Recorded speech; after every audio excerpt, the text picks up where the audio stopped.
Support for In the Frame, Exploring the DIA, is provided by MASCO Corporation Foundation. MASCO is a global manufacturer of home improvement and building products.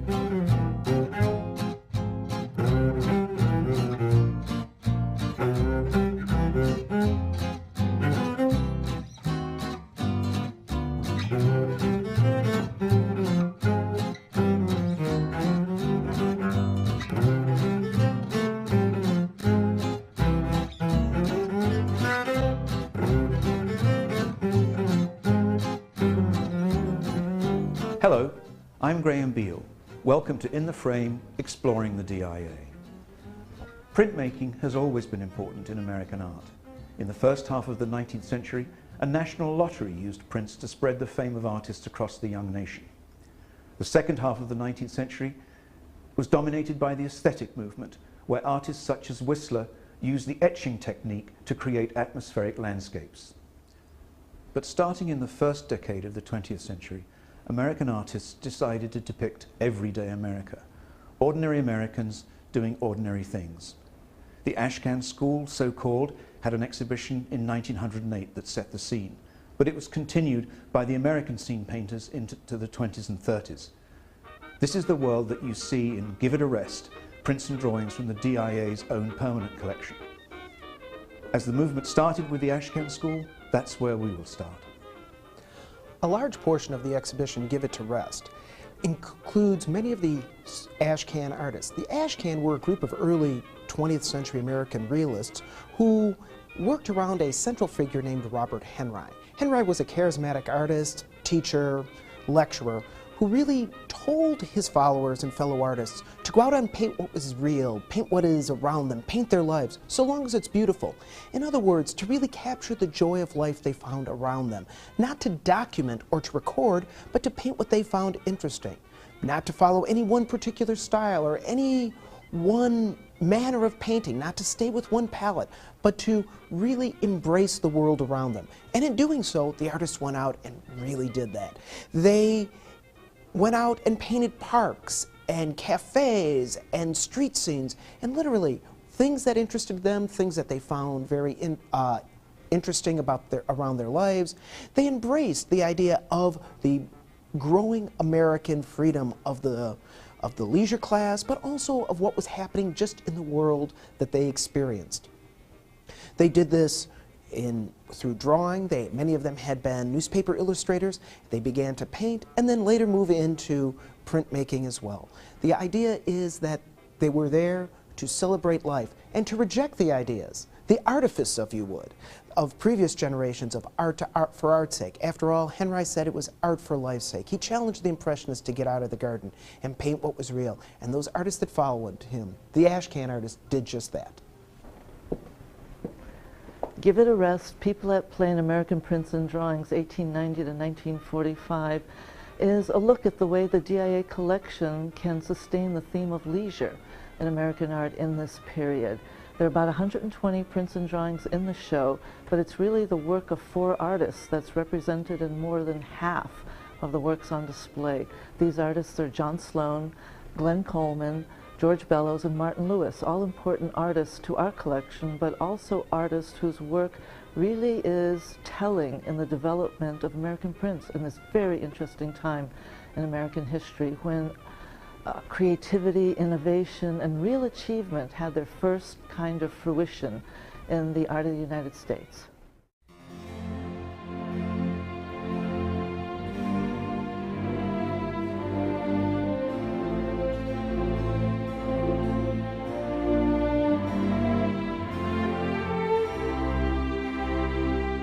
John Sloan joined the Philadelphia Inquirer as a newspaper illustrator in 1892. Soon after, he enrolled in classes at the Pennsylvania Academy of Fine Arts, where he met the influential painter Robert Henry. By 1903, he was in New York City and begun making etchings of working-class people engaged in everyday activities. I'm standing in front of 10 etchings that form a very important series in the history of American printmaking. In fact, you can think of these as the core images that in attitude and sentiment convey the perfect new kind of feeling in American art, everything that was new. John Sloan made these 10 etchings just a couple of years after he came to New York in 1905, 1906. In 1906, he issued them as a series. And it's a fascinating story about these. Someone who was an officer in the New York Etching Society invited Sloan to show these prints at their annual exhibition. The annual exhibition happened to take place at the National Academy of Design, which was the big, formal, academic organization that all artists wanted to belong to be legitimized. If you were a member of the National Academy of Design, you were really just sitting high and pretty. Well, these prints caused a scandal. There was actually an installation display committee that when they found out Sloan was invited to show these, they just went nuts. And in fact, they asked Sloan to withdraw several of the prints because they thought the subjects were just too crude, inappropriate for display. They were inappropriate for art. And this is the essence, everything that this new imagery is about, in looking to everyday scenes and depicting particularly the interpersonal, intimate kinds of relationships between men and women. A woman turning out the lights before they went to bed. A woman seated in her sort of underclothes reading a newspaper with kids climbing all over beds. A man and a woman embracing. These are all just thought of as being a little too risque and raw for art, but this is the essence, the new attitude that Sloan in particular introduced into American art, and this is the kind of core imagery. Again, it's only 1905, 1906 that this new vision has entered American art, and that's what we have to think about. We have to think about how sort of a backwater America was in terms of printmaking. We had great painters, we had wonderful sculptors, but in terms of printmaking, we were kind of retardataire. And this era represents a time when, particularly in New York is catching up, particularly with what's happened for the last 50 years in London and Paris. And the story about this series, it's called New York Life, New York City Life, is that after the scandal in New York, again in 1911, the same thing happened when Sloan tried to display these in Columbus, Ohio. Again, the Columbus viewing public just thought these things were just a little too raw. And the same kind of withdrawal was asked of Sloan. And as popular and as crucial we think of these prints now, historically they'd made no splash at the time other than the scandal. Sloan had a terrible time selling these prints. It's so interesting, despite how now we look backward and find them to be so crucial. He tried selling them individually, he tried selling the sets, and it wasn't until 1913 that he really started to have a little bit of success with the series. So it's so fascinating that despite the fact that the prints were made, it doesn't mean that they were well received or championed at the time.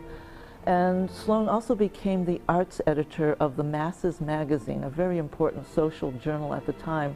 And he even tried marketing them through that vehicle. And we've got the documentation, the advertising, and even Sloan's commentary, where in 1912 he just set up wonderful kinds of schemes of, let's say, one for $2 and a couple for, let's say, even at a discount, and three at an even cheaper price. And he tried all sorts of schemes.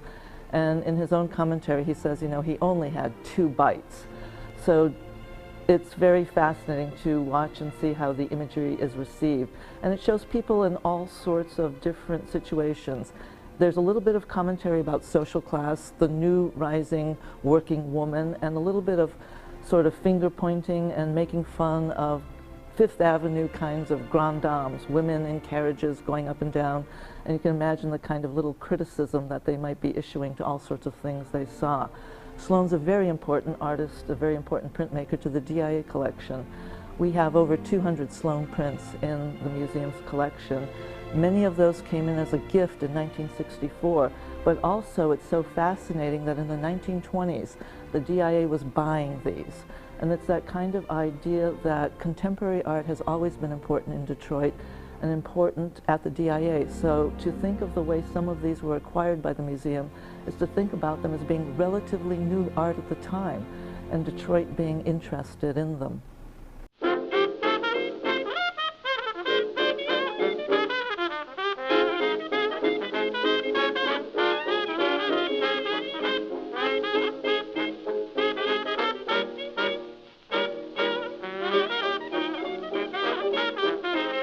George Bellows was born in Columbus, Ohio, and attended Ohio State University. He was accomplished enough of an athlete to be offered a baseball contract, but at a time when a professional artist and a professional painter had financial prospects that were, to say the least, precarious, he opted to be an artist. In 1904, he went to New York and studied under Robert Henry at the New York School of Art. He went on to have a very successful career, painting scenes as varied as high points in boxing matches to elegant New Yorkers dressed in summer whites in Central Park. George Bellows is an exceptional printmaker in the history of American art. He made about 170 lithographs from 1916 to 1925, when his life was cut short with a fatal attack of appendicitis. Stag at Sharkey's is one of the most exceptional prints. It can have that kind of tag hung on it, maybe the most exceptional lithograph, the most important lithograph made in American art. It was made in 1917, and what it represents is that first moment in American printmaking history when fine art lithography was possible because there were professional printers willing to work with artists. Lithography's history is very interesting. It had that huge commercial application where cigar boxes, orange crates, those colorful advertising posters for the magazines were printed. But to work with artists requires a great sensitivity. And it's at this time in 1917 that a man named George Miller establishes a workshop in New York. And in fact, Bellows installs a lithographic press in his studio, and for 3 nights a week, George Miller would come to Bellows' studio and print the lithographs. Looking at a print like Stag at Sharkey's, Sharkey's was an actual place. It was a gentleman's club. And frequently, earlier in time, boxing was illegal. But a bout like this could take place because the logic was is that the two fighters were members of the club. So this bout could occur, you could bet on it, and it's an interesting print because the fighters are anonymous. If you think about the print as an image in that great history of struggle, anonymous warriors, what you have is a classic depiction of battle. And in its size, in the great drawing skill, lithography is a great medium for great draftsmen. This is one of the first and greatest lithographs in the history of American art. From the time they were made, Bellows' boxing images were his most popular, his most sought after, but his motivations were multifold. Sometimes the boxing pictures are just illustrations to short stories or novels. Sometimes, like Stag at Sharkey's, they have some kind of reference to something in the real world, but they're semi-fictitious. And then there's something like Dempsey and Firpo, which is an illustration of an actual moment in a very famous boxing match that took place in the middle of September in 1923. It's that moment in the fight when Firpo knocks Dempsey out of the ring. Dempsey gets back up, the fight only goes 2 rounds, and Dempsey knocks out Firpo and retains his title. This is an interesting print very late in Bellows' career when he's working with another important personality in American printmaking. He's working with the printer Bolton Brown. And just as several years earlier in the World War I era, Bellows had worked with George Miller, a very important and maybe the first printer to work with artists in New York, Bolton Brown also follows in Miller's footsteps, and Bellows and Bolton Brown make about 120 prints together. This lithograph was issued very quickly after the fight. And again, you can understand why. It's Bellows as a painter printmaker capitalizing on that kind of ability he had to make prints. And again, when attention was still high in the fight and what had happened, Bellows could issue this edition and then more casually work on the painting, which was released in the next year. So it's that kind of interesting dynamic between prints and painting that some artists could partake of. Not everyone can make prints. Not all painters can make prints. Not all printmakers can paint. But Bellows is one of those exceptional personalities who could do both.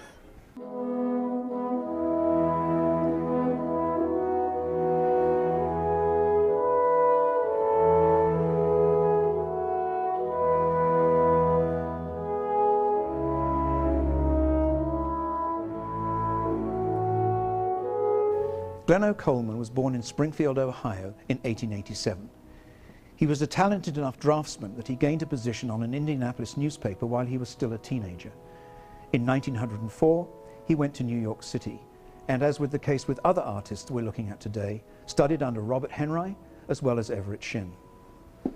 Glenn Coleman is a very interesting artist in this group. He's not as well known as Sloan or Bellows, but he is exactly of that generation. He too, like these artists, came to New York from the Midwest and studied with Henry at about the same time. In fact, he was a classmate of Bellows. And these lithographs were made in 1928, but they're based on drawings that Coleman had done in that earlier time period before 1910. So when they were issued in the late 20s, they were already nostalgic subjects. And they were issued as the set of 12. And the titles allude to places in Lower Manhattan. There's Chinatown, there's Bleecker Street, there's Coney Island, and all these places that are familiar to us now and very comparable to what Sloan was doing. You have this kind of accumulation of life in the streets, just this cacophony of details. Coleman was never considered an upbeat artist. His subject matter has a sort of morose side of it compared to Sloan. Sloan always had a gentle kind of humor. They were gentle satires of his subjects frequently. With Coleman, you see people who are truly down and out, frequently people literally living in the gutters. And it's interesting to compare Sloan and Coleman just in terms of their life issues, life facts. Coleman was at least 15 years younger, and his career was so brief. He died in 1932, and it's common to find one print here and there in collections. This set was issued in an edition of 50, but it's unusual to find all 12 prints together. In 1931, the DIA bought the full set, and they have been here since that time. It's an important series of prints to have in a collection to illustrate that history of the development of prints, and particularly lithographs in the United States. So it's a great holding here at the DIA. Born in Castlemaine, Victoria, Australia in 1881, Martin Lewis moved to the States at age 20 and eventually settled in New York City, where he supported himself as a commercial artist. But through his technically brilliant dry points and etchings, in which he depicted a wide range of American society, he became a pivotal figure both in printmaking and in the American scene movement. Martin Lewis is the last of the four artists who are so well represented in this exhibition. His heyday was working in New York from the mid-20s until the late 30s. And it was in the intaglio mediums, etching, dry point, that he really made great contributions to the history of printmaking. He was a wonderful technical printmaker, and there are all sorts of wonderful asides. He's the guy who in the early 20s taught Edward Hopper how to make prints, and his reputation only grows and grows. We know him best as an artist who liked to make images of things that are difficult to depict. He liked to depict wind. He made many wonderful night scenes. How do you depict rain in printmaking mediums that are linear? And it's this kind of subject, and wonderful landscapes, cityscapes of New York is what we know him best for. But also, as part of his contribution, he liked making these kinds of figurative scenes and picking up with the theme of the exhibition, the leisure theme. Lewis made many images of children, particularly at play in city streets, and beach scenes, and it's not the best known aspect of his work, but it forms a very important component. And like Sloan, Lewis is actually a better represented artist in the DIA collection, if not the best of artists represented in the DIA collection. He made approximately 145 prints during his career. We have all of them in the DIA collection. It's a wonderful story of acquisition. All the Lewis prints are a gift from one family, the Katzman family, in the Detroit area, or having ties to the Detroit area. It's a wonderful story about Martin Lewis's daughter-in-law knowing the importance of Lewis and gathering a master set of the prints and wanting them to go to an American institution, and the foresight of the Katzman family to see to it that these prints arrived at the DIA a little more than a decade ago. And so the DIA is a study center for the works of Martin Lewis. Lewis was a very meticulous craftsman, and there were frequently months and months of work that went into his most complicated prints. His working method really was to go out with a sketch pad and sketch interesting things like Martoni's ice cream stand in pencil. And then frequently, as it was for many artists throughout time, these sketches would be plugged into highly refined and well thought out compositions. So when you look at a dry point like Strength and Beauty, you see that ice cream stand used in the background, but not at all identically to what it appears like in the drawing. That drawing is really a study aid tool for the artist. And even all the figures in the foreground aren't necessarily an actually observed group of people, but they're figures, particular types that the artist thought would be interesting to his viewers to plug into that composition to make an interesting scene. So also in the collection, we have over 100 Lewis drawings in the collection. You might find a sketch of one of those little kids in one of those play suits seen from the back that also work incredibly well in this kind of print composition. And this is, again, Lewis at one of his more kinds of interesting moments, and this is very late in the 1930s.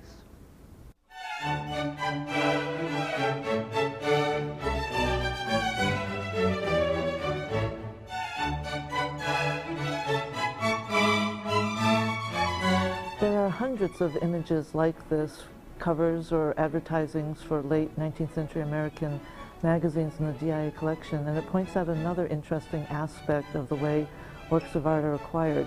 These were actually found in the DIA research library about 20, 30 years ago. And again, it's interesting where when these were made in the very late 1890s into the 1900s, they were only collectibles. They weren't considered fine art, but they were interesting. And so people amassed them and they gave them to places like libraries, not actually museums. And they sort of languished there for the decades. And that's what frequently happens. Over time, an image might be considered rather fine and worthy of preserving, but maybe not in the collection of a museum. And so they sort of get a little hidden away. And it's our good fortune that, again, these were delivered to the library and now they're in the print department here at the DIA. Dance in a Madhouse is one of the more unusual prints in the exhibition. Most of the works of art depict very positive and pleasant scenes of people at play, and this is really based on a drawing that Bellows made in a hospital for the insane some 10 years earlier. A Bellows family friend was a superintendent of the hospital, and on whatever day of the week that this social hour occurred, George Bellows would go to the hospital and sketch what he saw. And it was that time when family and friends could come and literally dances occurred, and it was just a social hour. Bellows made this print in 1917, so that's rather early in his career when he first began making lithographs. And interestingly enough, the DIA bought this print in 1921, so it's another example of Detroit being very interested in contemporary art. This would have been new art, very new art, when it was purchased by the museum. In the Park's a lithograph from 1916 that is very closely related to the painting in the DIA collection from 1913 called A Day in June. It's very close to the painting, but it's not at all identical. There are a couple elements like that central figure and the two ladies where in the print you see them on the right, in the painting they're on the left. Likewise in the print, on the right in the middle background, you sort of see people fleeing into the background or middle ground. You see that on the left in the painting. Likewise, if you look in the far background in the print, you see that the building the side of the building faces toward the left. It's reverse in the painting. And in one regard, it makes you remember that in most printmaking processes, what you draw on the stone or the plate prints in reverse when you actually put the sheet of paper on that matrix and put it through a press. And this is a perfect example of what one aspect of the life of the painter-printmaker can be like. In this case, Bellows painted the painting. And then several years later, he decided to do a lithographic version of that print. Not only did he have to deal with the color differences in black and white versus all that wonderful green and all the various other colors in the painting, but he also adapted the scene. And so it's not a literal transcription of the painting, it's just another opportunity that the printmaker has to reach a broader audience and to reinterpret the subject. And again, this is very early in Bellows' career, and by this time Bellows was already a very successful artist. Unlike Sloan, who initially struggled for sales, came up with a lot of ridicule and criticism, Bellows had wonderful good luck. Very quickly after coming to New York, he was successful in sales. He was elected to the National Academy of Design very quickly. And it's interesting, if you go into the literature on Bellows, you'll read that for conservatives, he was a conservative artist. For progressive artists, he was thought of as a liberal. And somehow he just managed to wear the right hat for everyone.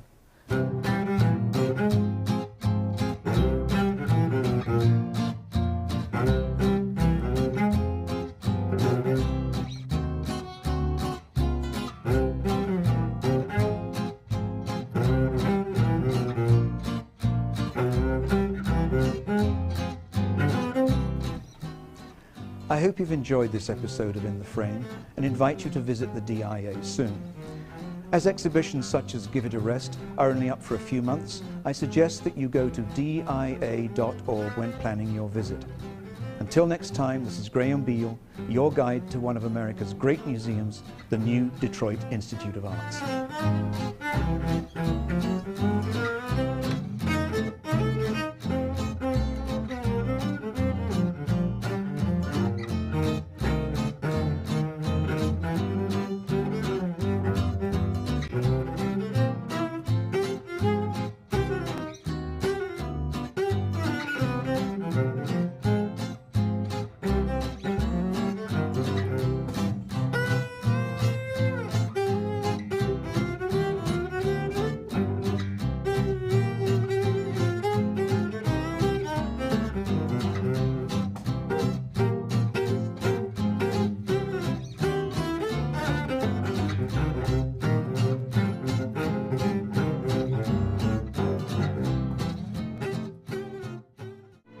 Support for In the Frame, Exploring the DIA, is provided by MASCO Corporation Foundation.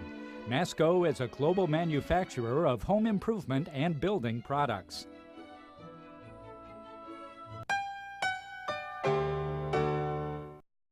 An encore presentation of In the Frame is available on demand for viewing at DetroitPublicTV.org.